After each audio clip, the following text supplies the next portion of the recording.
नमस्कार। राष्ट्रको शान हाम्रो किसान। नेपाल कृषि प्रधान देश, हामी नेपाली किसानहरू कृषि भूगोल कृषि प्रधान देश र 65% भन्दा बढी कृषिमा आबद्ध भनिए पनि नेपालमा कृषिबाट समृद्धिको खोजी गर्न अझै सकिएको छैन। आयातमुखी अर्थतन्त्रको विकासमा हामी बाँचिरहेका छौँ। देश कोरोनाको लामो बन्दाबन्दीसँगै कहिले खुकुलो कहिले फेरि बन्दाबन्दी यो अवस्थामा गुज्रिरहँदाखेरि वित्तीय क्षेत्रबाट कृषि क्षेत्रमा लगानी गर्ने क्रम बढ्दै पनि गएको छ। सँगसँगै सरकारको दृष्टिकोण, चाहे केन्द्र चाहे प्रदेश चाहे स्थानीय तिनै तहको सरकारको पछिल्ला दृष्टिकोण कृषि उत्पादनमा युवा उद्यमशीलता र विकास गर्न राज्यको लगानीसँगै बैंक वित्तीय संस्थाको लगानी पनि प्रोत्साहन गर्दै अगाडि बढिरहेको अवस्था छ। यही क्रममा आज हामीले लघुवित्त क्षेत्रबाट कृषि उत्पादनमा र समृद्धिको लागि लघुवित्त क्षेत्रको भूमिका कस्तो छ भन्ने विषयमा लक्ष्मी लघुवित्त वित्तीय संस्थाका प्रमुख कार्यकारी अधिकृत अर्थात् CEO प्रकाश राज शर्मा सरलाई हामीले निम्ता गरेका छौँ। हामी उहाँसँग कुराकानी गर्छौँ। प्रकाश सर, यहाँलाई स्वागत छ कार्यक्रममा। धन्यवाद भवनजी। आराम हुनुहुन्छ? एकदम ठिक छु। मैले अलिकति भूमिका बाँधेँ। हजुर। कृषि प्रधान देश नेपाल, हजुर, वित्तीय क्षेत्रको लगानी पछिल्लोपटक वात्तै बढेको भन्दा तथ्याङ्क राष्ट्र ब्याङ्कले निकालिरहेको छ। बेदा कदा देख्न सकिन्छ। ब्याङ्कहरू पनि अहिले पछिल्लोपटक 80% लगानी भनिरहेका छन्। अझ लघुवित्त भनिसकेपछि त कृषिमै जानुपर्ने छ, किनकि ग्रामीण भेगमै काम गर्ने, किसानै सङ्गठन बनाउने। यहाँहरूको लक्ष्मी लघुवित्तले कृषिबाट समृद्धिको लागि कस्तो काम गरेछ, त्यहीँबाट सुरुवात गरेँ सर मैले। पहिले त धन्यवाद भवनजी र तपाईँहरूको यो किसान टिभी टिमलाई। मलाई चाहिँ यो माइक्रो फाइनेन्स विशेष गरेर लघुवित्तले कृषिमा मार्फत देशलाई समृद्धिमा लैजानलाई प्रयास भएका कुराहरू चाहिँ यहाँ राख्ने हुँदा मैले लक्ष्मी लघुवित्त र समग्र लघुवित्तको कुरा गर्छु। अब लक्ष्मी लघुवित्तको कुरा गर्दाखेरि हामीले अहिले पनि हाम्रा जुन शाखा सञ्जालहरू छन् देशैभरि सातवटै प्रदेशमा हाम्रा अहिले 72वटा शाखाहरू छन्। ती शाखा मार्फत हामीले विभिन्न कर्जा सेवाहरू चाहिँ हामीले दिइरहेछौँ। तीमध्ये चाहिँ हाम्रो चाहिँ मेजर पोर्टफोलियो भनौँ न, हाम्रो त्यसको चाहिँ अंश त्यो कृषिमा नै गएको छ। त्यो अब कृषिमा गएको छ। हामीलाई पनि के लाग्छ भने अब यो पछिल्लो चाहिँ गर्दाखेरि जब मेरो भनौँ न, मेरो चाहिँ यो जीवनकालमा मैले देखेको, पहिले हामी खाद्यान्नको निर्यातबाट चाहिँ हामीले केही चाहिँ गर्थ्यौँ, हाम्रो GDPमा त्यसको योगदान हुन्थ्यो। अब त्यो घट्दै गयो होइन। अब हामी अघि तपाईँले भूमिकामा पनि भनिहाल्नु हो, हामी चाहिँ निर्यातमुखी चाहिँ कि आयातमुखी चाहिँ हामी बाँचिरहेका छौँ। निर्यात गरेको हिजोको देश आज आयातमा छौँ। हामी आज आयातमा छौँ, त्यसैको राष्ट्रमा हामी खुसी भएको छौँ। र चाहिँ अब सबैले गर्ने यो लघुवित्तले, वित्तीय क्षेत्रले, सरकारले गर्ने भनेको के हो भने जबसम्म त्यो गरिँदैन, त्यो पनि सब्सटेन्समा देखिने रूपमा गरिँदैन, तबसम्म समृद्धिको सपनै रहन्छ। त्यो भनेको के हो भने उत्पादकत्व र उत्पादन वृद्धि गर्ने हो। यसमा त हामी क्लियर छौँ। उत्पादन त वृद्धि गर्नु पर्यो। जबसम्म उत्पादन वृद्धि गर्नु पर्यो, उत्पादन वृद्धि गर्दाखेरि उत्पादकत्व वृद्धि हुनुपर्छ। पर युनिट हामीसँग छ, रिसोर्सेस त सीमित छ, जग्गा सीमित छ होइन। त्यसलाई चाहिँ म्याक्सिमम युटिलाइजेसन गरेर हामीले चाहिँ उत्पादकत्व चाहिँ वृद्धि गर्नुपर्छ। त्यो उत्पादकत्व वृद्धि गर्नमा हामी लागिरहेछौँ। उत्पादकत्व वृद्धिको लागि विभिन्न साधनहरूमध्ये एउटा वित्तीय स्रोत प्रमुख साधन हो। त्यसमा सँगै पुँजी त लगानी गर्नु पर्यो। पुँजी लगानी गर्न त पुँजी जम्मा त वित्तीय क्षेत्रमै हुन्छ। वित्तीय क्षेत्रमै हुन्छ होइन। त्यसकारण त्यसको लागि चाहिँ वित्तीय क्षेत्र हो र त्यो लघुवित्त हो होइन। भनेको लघुवित्त त सर गाउँ गाउँमा टोल टोलमा प्रत्येक किसानको घरमा पुग्न सक्ने भयो नि त। हो, त्यही छ। यसमा एकदमै राम्रो उल्ल्याउनु भयो भने यहाँले हाम्रो जुन नेटवर्क छ भन्छौँ, जुन सञ्जाल छ, त्यो सञ्जाल अहिले हाम्रो चाहिँ यहाँ त लघुवित्त सङ्घ पनि त छ। लघुवित्त पनि सङ्घ छ। हाम्रो जुन सञ्जाल छ, ब्रान्चहरू जुन छन् भनौँ न, हाम्रो अहिलेको सन्दर्भमा कुरा गर्ने यो मर्जर र एक्विजिसन यो पछि होइन। अब पहिले त अझ 90-100 पुगेका थिए। अहिले 84वटा संस्था अहिले पनि छन्। असाढको तथ्याङ्क हेर्ने हो भने 84वटा संस्था छन्। भनेको देशभरि 84वटा संस्था होइन। ती 84वटा संस्थाको 4000 चाहिँ शाखा छन्। अब 3900 समथिङ शाखा छन्। अब त्यो भनेको हाम्रो जुन चाहिँ 700 कति 53वटा कति चाहिँ स्थानीय निकाय छन्, अब त्यहाँमा त कुनै न कुनैमा त पुगेको छ। प्रकाश सर, मैले यहाँ यही जोडेँ, 4000 शाखा हुँदा पनि 753 स्थानीय सरकार भए ठाउँमा कतिपय स्थानीय तहमा लघुवित्तको शाखाहरू नपुग्नु अथवा कतिपय लघुवित्तसँग वित्तीय पहुँचमा चाहिँ नागरिकहरू पुग्न नसक्नु, यसले दुःख लाग्दो पक्ष पनि छ होइन। अब यसलाई चाहिँ एकदमै सही कुरा हो त्यो। हामी छौँ होइन, हाम्रो शाखा सञ्जाल त्यहाँ छ। अनि त्यसपछि कतिबाट थोरै चाहिँ उसमा मैले ठ्याक्कै तथ्याङ्क त थाहा भएन, त्यो स्थानीय निकायमध्ये केहीमा मात्रै चाहिँ अहिले शाखा सञ्जाल नपुगेको होला। तर अब यहाँ स्थानीय निकाय पनि ठुलो छ होइन, अहिलेको पहिलेको के अरे 2-5 गाविस बनेको छ, एउटा क्षेत्र जस्तो होइन। पहिलेको जुन इलाका भन्छ एउटा इलाकै अहिलेको स्थानीय सरकार छ। त्यसकारण त्यहाँ चाहिँ नपुगेको हुनसक्छ, सबै ठाउँमा एभ्री नुक्स एन्ड कर्नर भन्छ नि, त्यो कुना काप्चामा पनि नपुगेको हुनसक्छ। तर अहिले चाहिँ जुन चाहिँ वित्तीय पहुँच भन्छ नि, जुन वित्तीय पहुँच चाहिँ ह्वात्तै बढेको अवस्था छ, त्यो भनेको लघुवित्तको त्यहाँ चाहिँ भूमिका पनि छ। त्यसमा लघुवित्तमा चाहिँ के शाखा चाहिँ खोलिएका छन्, अब भन्नु त्यो बिजनेस पनि गर्नु पर्यो, त्यसरी गएको छ भने अब सबै शाखाहरू सबै चाहिँ उसमा के अरे यो स्थानीय निकायहरूमा छन्। अब केही चाहिँ ठ्याक्कै अलिकति चाहिँ अहिले ट्याक्कै भएन, एकदमै न्यून उसमा चाहिँ भएको छैन। अब त्यो पनि के हुन्छ भनेपछि अब हेर्नुहोस्, अब यो पुग्न नसक्नुको कारण के छ, अब त्यता पनि हामी जानुपर्छ। कठिनाइहरू के छ होइन। हामी त सबै ठाउँमा अहिले त 77 जिल्लामा चाहिँ छ। पहिले 77 जिल्लामा पनि थिएन लघुवित्त, कमसेकम 77 जिल्लामा छ। उपत्यकाका 3 जिल्ला पनि अहिले भयो। हजुर, उपत्यकाका 3 जिल्ला पनि जोडियो अहिले त। अब त्यो बुढाको 3 जिल्ला पनि मैले अब यो समग्र लघुवित्तको कुरा गरिरहेको छु है। मैले फेरि चाहिँ यो लक्ष्मी लघुवित्तको मात्रै कुरा गरिरहेको छैन होइन। लक्ष्मी लघुवित्त त अहिले मैले अघि भने के अरे 72वटा शाखा छन् होइन, हाम्रो 77 भइहाले। त्यहाँ मैले समग्र लघुवित्तका जुन चाहिँ 4000 शाखाहरूको कुरा गरिरहेको छु र त्यहाँ 84वटा जुन संस्थाहरूको कुरा गरिरहेको छु, लघुवित्त संस्थाहरूको कुरा गरिरहेको छु। त्यहाँ जान नसक्नुको कारण जे जस्तो भए पनि हामी राष्ट्र ब्याङ्कबाट नियमित भएका होइन, नियमन गर्ने एउटा वित्तीय संस्था हो र देशको अर्थतन्त्रको एउटा अङ्ग हौँ हामी हो। त्यसैले हामीले राष्ट्र ब्याङ्कको रेगुलेसन मान्नुपर्छ। हाम्रो चाहिँ नियमन त्यही अनुसार हुन्छ। हामी केही चाहिँ गर्दाखेरि हामी गडबड गऱ्यौँ, हामी दुर्घटना भयो भने समग्र त्यो अर्थतन्त्रलाई चाहिँ प्रभाव पर्छ। त्यसैले त्यहाँ जानको लागि एउटा चाहिँ जुन पूर्वाधार हुनुपर्छ नि, पूर्वाधार चाहिँ केही नीतिगत रूपमा समस्याहरू यहाँलाई जान यसको अर्थ त्यो एकदमै त्यो किनभने विशेष गरेर पूर्वाधार हो, विकास भौतिक पूर्वाधार हो। किनभने त्यहाँ बत्ती चाहियो होइन। हाम्रो चाहिँ अब अहिलेको जो ब्याङ्किङ यहाँलाई थाहा छ, डिजिटल गइसक्यो होइन। बत्ती चाहियो, नेट चाहियो है, त्यो बाटो सहज चाहियो होइन। यावत पैसा आदान प्रदान त गर्नु पर्यो। अनि इकोनोमिक एक्टिभिटिज पनि चाहियो कुनै।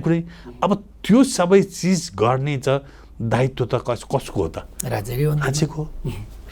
प्रकाश सर, यहाँले यो कुरा भन्दै गर्दा केही म वित्तीय क्षेत्रभित्र पनि लघुवित्तका केही कुराहरू बताउँ कि लघुवित्तले महँगो कर्जा लगानी गरे र किसानहरूको ढाडै मान्छे तिर्न सकेन भन्ने आरोप पनि छ। समग्रमा यहाँले जुन लघुवित्तको चाहिँ 80भन्दा बढी चाहिँ संस्थाहरूको कुरा गर्नुभयो, के यो कारणले गर्दाखेरि पनि किसानहरू लघुवित्तसँग फेरि पन्सेका हुन् त? होइन भवानजी, अब त्यसरी चाहिँ अब हो, बजारमा चाहिँ त्यस्तो कुराहरू चाहिँ सुन्न आउँछ होइन। केही संस्थाहरूले गर्दा पनि। तर पनि मैले के भन्छु भने अब यसैमा लामो फिल्ममा यसैमा लागिरहेको नाताले, एउटा प्र्याक्टिसनरको नाताले मैले के भन्छु भने हामीले ब्याज दरलाई चाहिँ 2टा किसिमबाट हेर्नुपर्छ। एउटा चाहिँ किसानलाई डाइरेक्ट पर्ने ब्याज दर, अर्को चाहिँ इन्डाइरेक्ट त्यसका खर्चहरू। त्यो 2टा जोडेर त्यसमा कस्ट टु बरोवर भन्छ नि, त्यसमा चाहिँ त्यो किसानलाई पर्ने चाहिँ बरोवर त्यसलाई त्यसको खर्च होइन। त्यसको लागि लिनको लागि चाहिँ भनौँ न 1 दिन जानु पर्यो, त्यसको ज्यालाको हिसाब गरौँ, ट्राभल कस्टको हिसाब गरौँ अथवा अरूहरू हिसाब गरौँ, त्यसको हिसाबले पनि त्यसलाई हेर्नुपर्छ होइन। यो भन्दैमा मैले मेरो ब्याज दरको अथवा हाम्रो ब्याज दरको मैले वकालत गरिरहेको छैन। तर ब्याज दर भनेको जहिले पनि त्यसको लागतको आधारमा भर पर्ने कुरा हुन्छ। अब ब्याज दरको कुरा गर्दा त प्रकाश सर, कमर्सियल ब्याङ्कहरूबाट यहाँहरूलाई सस्तोमा ऋण पाउनुहुन्छ, अनि कमर्सियल ब्याङ्कले चाहिँ मानौँ 3-4%, 5%मा ब्याङ्कले दिएको हुन्छ। यहाँहरूले गाउँमा गएर 15, 16, 17मा लगानी गर्दाखेरि त लघुवित्तको चाहिँ ब्याज दर धेरै भयो भन्ने कुरा त यता कता निकै चर्चा चल्यो नि। ठिक छ, त्यो ठिक हो। अब अहिले हिजोको भनौँ न, अहिले यो कोभिडको आउनुभन्दा पहिलेको सिनारियो हेरौँ यो मोनिटरी पोलिसी आउनुभन्दा पहिलेको सिनारियो हेरौँ, त्यो बेलामा वाणिज्य के अरे लघुवित्त संस्थाहरूले 18% ब्याज दर थियो होइन। त्यो बेलामा 14% चाहिँ के अरे ऊ छ त्यो बोरोइङ गर्ने अरू संस्थाबाट 14%मा चाहिँ सापट लिनु पर्थ्यो। 14%मा सापट लिएर 18%मा लगानी गरेको स्थिति त्यति बेला थियो है। अब स्प्रेड गर्दा 4-5% मात्रै त्यो स्प्रेड त 4% मात्रै भयो होइन। त्यहाँ त त्यो बढेको कुरा, त्यसमा अलिकति सेभिङ होला, सेभिङ अलिकति सस्तो होला, त्यसले गर्दाखेरि 10-11% चाहिँ त्यो हुन्थ्यो। त्यसले स्प्रेड रेट 6-7% स्प्रेड हुन्थ्यो, जबकि राष्ट्र ब्याङ्कले त्यति बेलामा 6+3 9%को स्प्रेड रेट गरेको हो। अब ठिक छ होइन। अब यसमा के हो भने हामी लघुवित्त कर्मीहरू जुन कर्मीहरू छन् अथवा जसले लघुवित्तमा लगानी गरेका छन्, ती यहाँलाई लाग्छ ती पैसा कमाउन मात्रै आएका हुन् त? होइनन् नि, पैसा कमाउनु मात्रै। पैसा कमाउने भए त अरू बिजनेस पनि थियो। हेरौँ त लघुवित्तको इतिहास के अरे 2049 सालदेखि जब डाक्टर हरिहरदेव पन्त चाहिँ भनौँ न त्यो यो नेपालको चाहिँ लघुवित्त पिता भनेर चाहिँ जुन हुन्छ उहाँ चाहिँ मैले त्यो के अरे एउटा एनजिओबाट होइन एउटा उसमा आफ्नो कुनै नगरेर त्यसरी चाहिँ लघुवित्त चाहिँ प्रादुर्भाव भयो होइन। त्यसै त्यो हिसाबले आज लघुवित्त यो रूप यसमा आछ हो भनेको। यसको अर्थ त वित्तीय क्षेत्रका 4वटा चाहिँ विभागहरू छन्, 4वटा चाहिँ क्याटेगोरिकल छन्, क ख ग घ।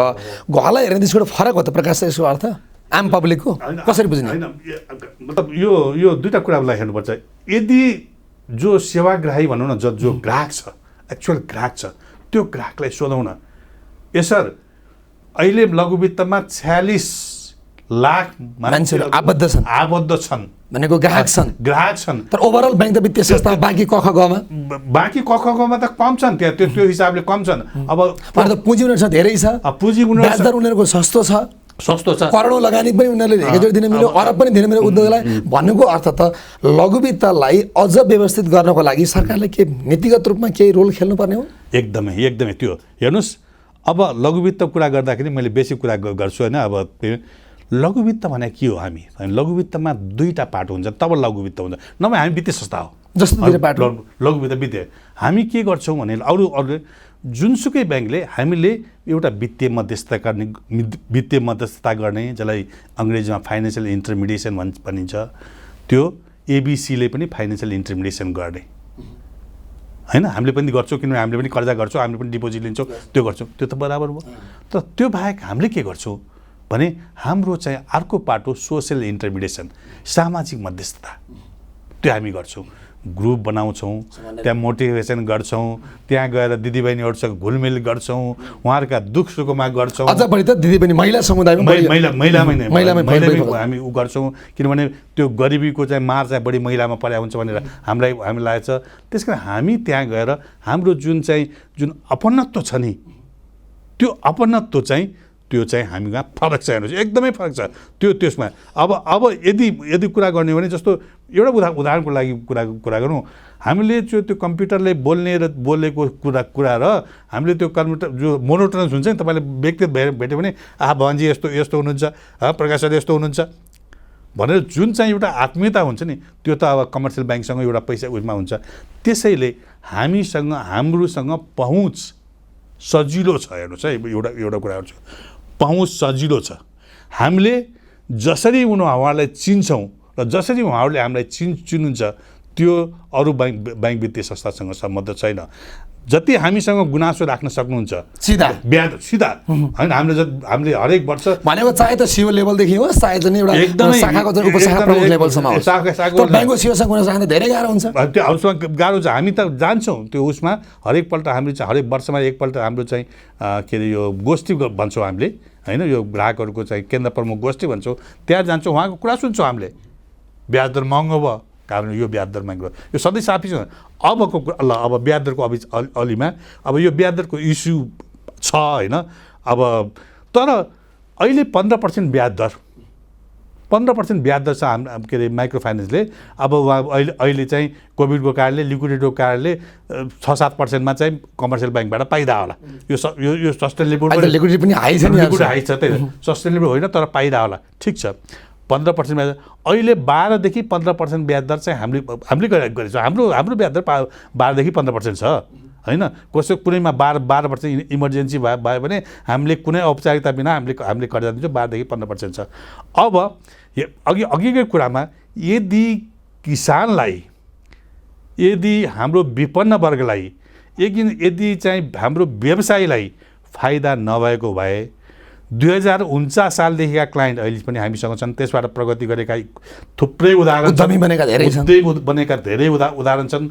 अहिले पनि 2 खरब हैन, 2 खरब अब उसको होलसेलको छोडौँ, हाम्रै कुरा गऱ्यो भने 2 खरब 25 अरब जति हाम्रो लोन आउटस्ट्यान्डिङ छ त्यहाँ। लघुवित्तको मात्रै, ओभरअल लघुवित्तको अधिकांश पैसा ग्रामीण ब्याङ्कमा, अब अधिकांश पैसा ग्रामीण, र त्यसमा भनौँ त्यो मध्ये 2 खरब 26 अरब मध्ये हामीले धितो लिएर हामीले कति गरेका छौँ सोच्नुहुन्छ? 2 खरब 26 अरब मध्ये त्यो भनेको 18.5%, 81-82% चाहिँ हामीले बिना धितो हाम्रो त्यो भनेको त समूहमा लगानी। प्रकाश सर, म यहाँनिर जोडिएँ, वित्तीय संस्थाभित्रको लघुवित्त मार्फत ग्रामीण अर्थतन्त्रको उपलब्धि अथवा ग्रामीण अर्थतन्त्र उकास्ने क्रममा भूमिका ठुलो रहन्छ, तर पनि हाम्रो ग्रामीण भेगहरू अझै पनि सस्टेन हुन सकेका छैनन्। अझै पनि तपाईँले भने जस्तो महिलाहरू उद्यमी बन्न अझै अगाडि आउन सकेका छैनन्। के महसुस गर्नुभयो यो वित्तीय क्षेत्रमा बसेर तपाईँले? के मूल्याङ्कन? हेर्नुहोस्, अब मैले थुप्रो हामी विगतमा प्रोग्रामहरू पनि हामी गऱ्यौँ, हेऱ्यौँ है, सबै चिजमा हेऱ्यौँ। तर एउटा कुरा के भने, गरिबी अथवा चाहिँ कुनै उत्पादनको लागि मैले अघि भने एउटा चिज चाहिँ साधन भनौँ न, त्यो चाहिँ पुँजी हो। पुँजी हामी चाहिँ दिने सहज बनायौँ हामी।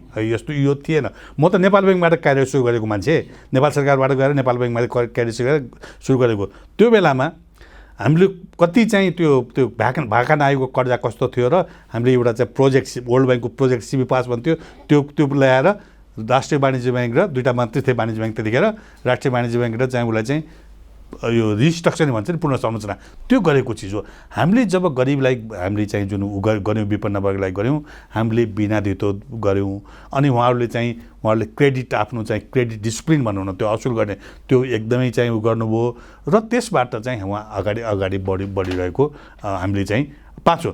तर त्यो वित्तीय बाहेक उत्पादनको लागि त धेरै चिज चाहिन्छ नि, धेरै चिज चाहिन्छ। हेर्नुहोस्, एउटा माध्यम हो यो। हामीले भन्छौँ, हामी के भन्छौँ भने लघुवित्त गरिबी न्यूनीकरणको लागि एउटा प्रभावकारी औजार हो, तर यो रामबाण होइन। यो रामबाण होइन। किन रामबाण होइन भनेपछि त्यहाँ त अरूका पनि त्यहाँ चाहिँ ऊ छन् नि, अरूका चाहिँ भूमिका छैन, सरकारको भूमिका छैन। हेर्नुहोस् त, कृषिमा त पैसा चाहियो, हामी पैसा दिने, तर त्यहाँ सरकारको भूमिका हुनु पर्यो। अब तर सुन्नु, अब वित्तीय पक्षबाट सबै कुरा पुगेन। पैसा दिने, हामीले पैसा दिने, बिउ चाहिँ राम्रो पाउनु पर्यो। अब बिउ अहिलेको सन्दर्भमा कतिपय केसहरू बिउ दिन्छ, अनि बिउ चाहिँ त्यो फेरि त्यसबाट बाला लाग्दैन भन्छ, के भन्छ बिउ, त्यसको अर्को चाहिँ म त खाना त चाहियो, त्यो जसलाई पनि प्राणी हो, त्यो मल समयमा पाउँदैन, सिँचाइ समयमा छैन, सिँचाइको राम्रो व्यवस्था छैन, प्रविधि मार्फत गर्न प्रविधि छैन, प्रविधि छैन। अनि त्यसपछि गएर त्यो चिज चाहिँ त्यसलाई मार्केट भनेको प्रकाश सर, हामी वित्तीय रूपमा पैसा मात्रै भएर कृषिको समृद्धि भएन, कृषिको उपलब्धि भएन। प्राविधिक बिउ बिजन पूर्वाधार लगायतका आवश्यक पूर्वाधारका कुराहरू त राज्यले व्यवस्था गर्नु पर्यो। भनेको त वित्तीय क्षेत्र र सरकार बिचमा एक अर्कासँग टाइप भएर काम त गर्नु पर्यो। तर अर्थ मन्त्रालय छ नि सर, राष्ट्र ब्याङ्क छ नि, अनि फेरि ब्याङ्कको वित्तीय संस्थाहरू, किन समन्वय हुँदैन र? हेर्नुहोस्, अब यहाँ किनभने राष्ट्र ब्याङ्कबाट मोनिटरिङ भएका क ख ग घका वित्तीय क्षेत्रहरू त धेरै स्ट्रङ देखिन्छन्, तर यहाँले भन्दाखेरि त धेरै चिन्ता व्यक्त गर्नु पनि छैन। अब यस्तो छ क्या, एउटा त अलि विश्वासको कमी पनि छ। हेर्नुहोस्, एकअर्काप्रति विश्वासको कमी पनि छ, होइन? अब जस्तो एउटा उदाहरणको लागि भनौँ न, अब त्यो ब्याज दर नेपाल सरकारले कुनै प्रोग्राममा चाहिँ गर्यो भने, अनि ब्याज दर बढी छ भनेर चाहिँ भनियो, यो किसानले तिर्न सक्दैनन् एउटा कुरा, ब्याज दर बढी भयो, तर तपाईँ पहिले एउटा कुनै कार्यक्रमका थुप्रो कार्यक्रमहरू थिए यहाँ नेपालमा होइन, यो पिडिडिपी एलजिपी भन्ने प्रोग्रामहरू थिए, त्यसपछि यो गरिबसँग विशेषर भन्ने कुरा प्रोग्रामहरू पनि थियो, एउटा सुन्नुभयो होला। त्यतिखेरका चाहिँ प्रोग्राम नेपाल सरकारले चलाएको प्रोग्राम के भनेको थियो भने 5% चाहिँ ब्याज दरमा हामी कृषिमा लगानी गर्छौँ भनेर भनेको थियो। तर कतिले पाए? कतिजनाले पाए? सीमित व्यक्तिले प्राप्त गर्दा भएन। सीमित व्यक्तिले प्राप्त गर्दा भएन। यत्रो आवश्यकता छ होइन। अहिले माइक्रो फाइनेन्समा यो भावनाले 46 लाखको मान्छेले आज 3 लाख रुपियाँ कुनै चाहियो भने उसले तत्काल मलाई गाह्रो छ, यहाँलाई गाह्रो छ अहिले 3 लाख रुपियाँ खोज्नलाई। अहिले हाम्रो उसलाई चाहिँ उसको के अरे कृषिको लागि केही चाहियो, पशुपालनको लागि गर्नु पाऱ्यो भने अहिले तत्काल विदिन 1 डेमै उसले प्राप्त गर्न सक्छ। विदिन 1 डेमा पाउन सक्ने अवस्था छ। त्यसको लागि पहिले सर्टेन चाहिँ त्यो भनौँ न हाम्रो चाहिँ समूहमा आउने चाहिँ ऊ चाहिँ पुरा गर्नु पऱ्यो, प्रक्रिया पुरा गर्नु। हामी जान्ने कार्यक्रम अन्तिममा छौँ प्रकाश सर। लक्ष्मीदेखि हामी फर्क्यौँ। हजुर, नामै लक्ष्मी हुन त लक्ष्मी ब्याङ्क अन्तर्गत प्रवर्तित पनि संस्था हो होइन। लक्ष्मी लघु वित्तको वित्तीय कारोबारसँगै लक्ष्मी लघु वित्तले कृषिमा समृद्धिको लागि के काम गरेछ? हेर्नुहोस्, हाम्रा एक त मैले भने लघु वित्त समग्र लघु वित्तले जे गर्छ हामीले पनि त्यही गर्ने हो। तर हामी केही चिजमा हामी फ्लेक्सिबल छौँ। हेर्नुहोस्, केही हामीले फ्लेक्सिबल छु। यो मेरो अनुभवले पनि गरेको। जब मैले लक्ष्मी लघु वित्त चाहिँ शून्यबाट सुरु गरेँ हो। तपाईँले आफै सिइओ भएर सुरु गर्नु? म सिइओ भएर सुरु गरेँ, शून्यबाट सुरु गरेँ। त्योभन्दा पहिले म कुनै संस्थामा जिएम थिएँ होइन, नेपालको ठुलो संस्थामा निर्धन उत्थान ब्याङ्कमै भनौँ न अब नामी भन्दाखेरि त्यहाँ थिएँ। त्यहाँबाट 11 वर्ष काम गरेँ। त्यसपछि अहिले यहाँ काम गरेको पनि 10 वर्ष पुग्नु लाग्यो मेरो होइन। स्क्रेचबाट सुरु गरेँ। त्यो सुरु गर्दाखेरि मेरो उसमा के थियो भने पहिलेको अनुभवहरू पनि थिए मसँग होइन। त्योमा के थियो भने किसानहरूलाई हाम्रो ग्रामीण सिस्टमबाट रेप्लिकेट गरेको किसानहरूलाई चाहिँ उहाँहरूको जुन चाहिँ के भन्छ त्यो आय आर्जन हुने जुन बेलामा चाहिँ प्रोडक्सन जुन बेला आउँछ, बिक्री हुन्छ, त्यो बेलामा चाहिँ किस्ताहरू त्यसरी मिलान गर्नुपर्छ। यो पहिले त हामी त कसरी हुर्क्यायो भनेपछि ग्रामीण सिस्टममा हप्तावारी किस्ता, यहाँले पनि सुन्नुभयो होला, त्यो ग्रामीण सिस्टममा हप्ता उ गरे पनि हप्तावारी किस्ता गर्ने। यहाँ आइसकेपछि पछि त्यो विभिन्न चरणमा हामीले चाहिँ म उतै हुँदाखेरि यो महिनावारी किस्ता, त्यसपछि यो घट्दो ब्याज दर इत्यादि कुराहरूमा म त्यसमा प्रत्यक्ष संलग्न पोलिसी बनाउने क्रममा त्यो गर्यो।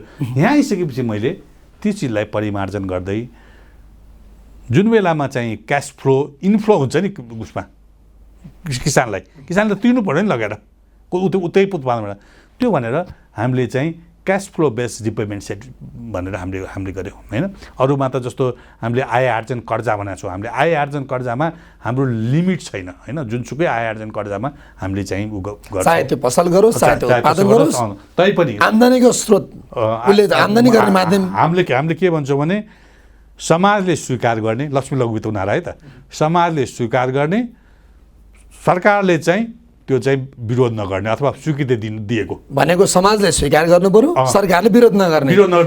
कुनै पनि व्यवसाय जस्तो अब भनौँ न एउटा पसल गर्छु एउटा भन्छु नि रक्सी पार्टी भनेर त्यो लाइसेन्स त सरकारले देला, तर त्यो समाजले चाहिँ स्वीकार गरेन भने त हामीले त्यहाँ गर्दैनौँ होइन। बङ्गुर पालन गर्न चाहिँ सरकारले त रोक्दैन, तर चाहिँ त्यो मुसलमानको समुदायमा चाहिँ हामीले बङ्गुर पालन गर्ने भने त गरेन। त्यस कारण हामी त्यो भन्छौँ। त्यो पनि क्षेत्र हेरेर पाइयो। बङ्गुर पालन पनि छ नि फेरि, त्यसको पनि वर्ग छ छुट्टै। मैले भने दुईटै चिज तालमेल हुने गरेर हामी सबैलाई दिन्छौँ। अब त्यसमा हाम्रो चाहिँ जस्तो कुरा अहिले प्रत्यक्ष कतिजनालाई लगानी गर्नुभयो हामीले? हजुर, हाम्रो चाहिँ अहिले 80,000 भन्दा चाहिँ बढी चाहिँ हाम्रो चाहिँ ग्राहकहरू हुनुहुन्छ होइन, सदस्यहरू हुनुहुन्छ अहिले होइन। 72 उसमा हाम्रो चाहिँ अहिले चाहिँ त्यो भनौँ 45,000 चाहिँ त्यसमध्ये ऋण लिनु भएको छ। वार्षिक कति कारोबार? हजुर, वार्षिक कति कारोबार? वार्षिकमा चाहिँ यसो छ। अब अहिले हाम्रो चाहिँ जुन लोन भनौँ न लोन आउटस्ट्यान्डिङ हो, हामी यो कोभिडको कारणले गर्दाखेरि अब धेरै चाहिँ लोनहरू चाहिँ त्यतिखेर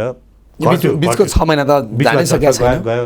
तर अहिले हाम्रो चाहिँ 4 अरब 80 करोड जतिको 4 अरब गत वर्षको अहिले यो के होइन यो असोजको हिजो अस्तिसम्मको मैले कुरा गरेँ 4 त्यो उसमा त 442 भयो हाम्रो चाहिँ उसमा जब असार मसानमा 442 भयो।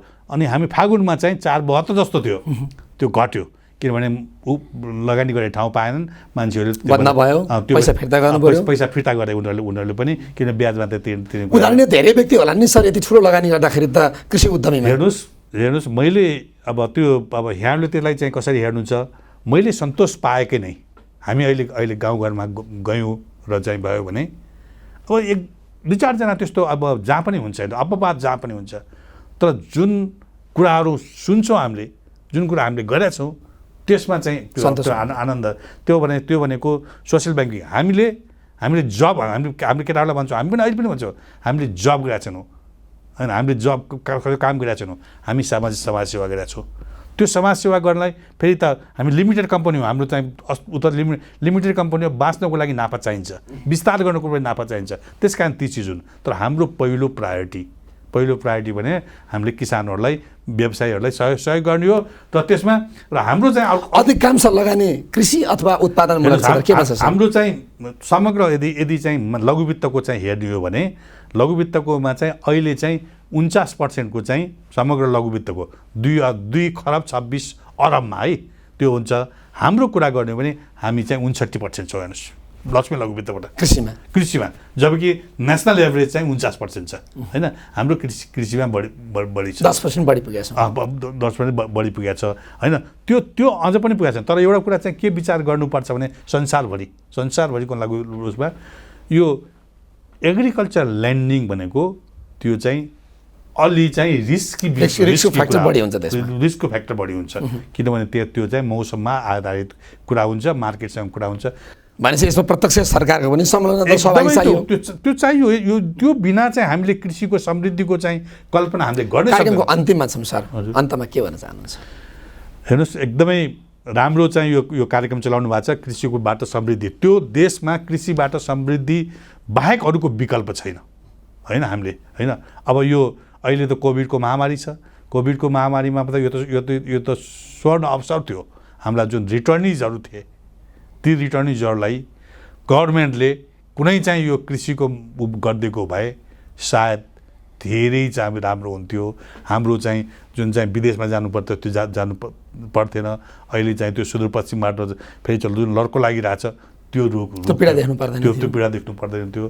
र यो कृषिलाई समृद्ध गर्नको लागि सरकारका थुप्रो छन् र यसलाई लघु वित्तलाई पनि सँगै लैजानु पर्यो। लघु वित्तलाई त्यसलाई इन्भल्भ गर्नु पर्यो। जस्तो यो सहुलियत कर्जा कार्यविधि भनेको छ होइन, 5% 6%को ब्याज दरमा दिने भने पनि त सुन्नु भएको छ नि यहाँले, तर कतिले पाछन् होइन। कमर्सियल ब्याङ्कहरूसँग चाहिँ त्यो एक्सेस र त्यो नेटवर्किङ छैन। लघु वित्तबाट त्यो जाँदाखेरि त लघु वित्त जानलाई त्यहाँ पोलिसीको चाहिँ त्यहाँ बाधा छ क्या अझसम्म पनि त्यो चाहिँ अब एबिसीलाई भनेको छ तर चाहिँ त्यो अहिलेसम्म गएको छैन। तर पोलिसीगत रूपमा चाहिँ लघु वित्तलाई भइदिने हो भने कमर्सियल ब्याङ्क, विकास ब्याङ्क, फाइनेन्सको पनि जानुभन्दा यहाँलाई सजिलो भयो। एकदमै सजिलो हुन्थ्यो र हामीसँग पहुँच चाहिँ पर्छ हामीले भनेको। र जो व्यक्ति पहुँचमा नभएको तिनले पनि प्राप्त गर्न सक्छ, तिनले प्राप्त गर्न सक्छ। ल भन्नु न, अब यो एउटा ब्याज अनुदान लिनुको लागि कोही व्यक्तिले 15% चाहिँ यहाँ उत्लेछ, 15%मा चाहिँ गभर्मेन्टको अनुदान चाहिँ 10% गभर्मेन्टको अनुदान 5% चाहिँ मा पाउने भए उसले रिमर्स हुन्छ। राम्रो गरेको लागि होइन, त्यो चाहिँ डिसिप्लिन गरेको लागि भनिदिने हो भने सहज धेरै हुन्छ। त्यसले चाहिँ के हुन्थ्यो, ब्याज दरको इस्यु पनि हुन्थेन। र ब्याज दरको इस्युमा मैले यसलाई भनेर अन्त गरेँ। यो ब्याज दरको इस्यु चाहिँ हामीले राम्रो काम गर्दै पनि विगत होइन 49 सालदेखि भन्दाखेरि अहिले 30 वर्ष जस्तो हुन लाग्यो। राम्रो काम गर्दै पनि यो ब्याज दरले गर्दाखेरि हाम्रा सबै राम्रा कामहरूलाई त्यसले चाहिँ ओझेलमा पार्ने गरेको छ। हामी भन्छौँ ठिक छ ब्याज दरलाई रेगुलेट गरौँ। जसरी बेस रेट कमर्सियल ब्याङ्कहरू छन्, एबिसीलाई बेस रेट भनेर 2% गरे 2% 5% चाहिँ चार्ज गर्छ, त्यसै गरौँ न। एउटा यो ऊ छ यो सोसियल ब्याङ्किङ हो भनेपछि सोसियल ब्याङ्किङमा पनि बरु कम त्यो के भन्छ यो प्रिमियम कम राखौँ, बेस रेट गरौँ। अब सबै चिज गरेर गर्नु पर्यो। एउटा यहाँ चाहिँ फेरि के छ भने विभिन्न किसिमका चाहिँ चाहिँ संस्थाहरू छन्। अब सर हामी अन्तिममा छौँ, समय थोरै पनि छ। सरसँग धेरै कुरा गर्ने मन थियो, मैले अन्तिममा सरलाई सोधेँ, सर यहाँको लामो समयको वित्तीय क्षेत्रको अनुभव, यो अनुभवले ठ्याक्कै अब लक्ष्मी लघु वित्त कस्तो संस्था बन्छ एकै शब्द? हेर्नुहोस्, लक्ष्मी लघु वित्त मेरो सपना के हो भने, मेरो सपना एकदम म त्यसमा लागिरहेको छु होइन। मेरो कार्यकाल अझ पनि 2 वर्ष कति मागिसकेर होइन, म 12 वर्ष हो उसमा। मेरो सपना के छ भने अब हामीले वित्तीय सेवाहरू हामीले जो वर्गमा वित्तीय सेवा गर्छौँ नि त्यही वर्ग हो वित्तीय सेवा चाहिने। त्यो वित्तीय सेवालाई चाहिँ वित्तीय सेवा हामीले प्रविधि मार्फत पुर्याउने, डिजिटाइज गर्ने, मेरो अपरेसन डिजिटाइज गर्ने। मैले अहिले काम गरिरहेको छु। अहिले मैले थुप्रो इन्भेस्टमेन्ट गरिसकेको छु त्यसमा है। मैले भोलि मेरा ग्राहकहरूलाई एटिएम चाहिँ कार्डको दिने, भोलि ट्याब्लेट ब्याङ्किङ दिने।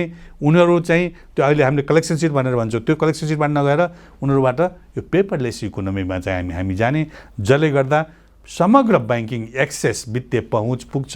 समग्र चाहिँ कृषिको चाहिँ उत्पादकत्व बढ्छ, उत्पादन बढ्छ र त्यसले गर्दाखेरि नेपाल चाहिँ समृद्ध हुन्छ। त्यसमा यहाँको भूमिका ठुलो रहन्छ सर। त्यो चाहिँ म लागिरहेको छु। हेर्नुहोस्, मेरो सपना पनि त्यही नै हो। मेरो समय दिनुभयो, धन्यवाद सर। तपाईँहरूलाई पनि धन्यवाद होइन, मलाई बोलाएर अब यो लघुवित्तका चाहिँ कुराहरू सुनाउने चाहिँ मौका दिनुभयो। अब त्यसको लागि यो किसान टिभी र भवानीजी तपाईँलाई धन्यवाद। हस् त। आजको कार्यक्रम समृद्धिका लागि कृषिमा हामीले लक्ष्मी लघुवित्त वित्तीय संस्थाका प्रमुख कार्यकारी अधिकृत सरसँग कुराकानी गऱ्यौँ। विशेष गरी उत्पादनमूलक क्षेत्रमा लघुवित्तको लगानी छ। अझ भनौँ उद्यमी सानो सानो कर्जा, ठुलो कर्जा चाहिँ ब्याङ्कमा जाने, सानो कर्जा चाहिँ लघुवित्तमा जाने, त्यो परिपाटी पनि यदाकदा छ र बिना धितो सहज ढङ्गले आवश्यक परेको बेला र ग्रामीण भेगमै पुगेर वित्तीय सेवा दिने एउटा क्षेत्र लघुवित्तीय क्षेत्र हो। यसका केही नीति नियम, केही कानुनी बाटोहरू अप्ठ्यारा जुन कुरा आजको छलफलमा निस्के, ती अप्ठ्यारालाई सम्बन्धित निकायले समाधान गरिदिनेतर्फ लागिदिने भने नेपाल समृद्ध बनाउन, वित्तीय पहुँचको विस्तार गर्न सजिलो माध्यम लघुवित्त। कार्यक्रम हेरिदिनु भयो तपाईँ सबै दर्शकलाई धन्यवाद दिँदै राष्ट्रको शान हाम्रो किसान, तपाईँ हाम्रो किसान टेलिभिजन हेर्दै गर्नुहोला। म बिदा चाहन्छु। नमस्कार।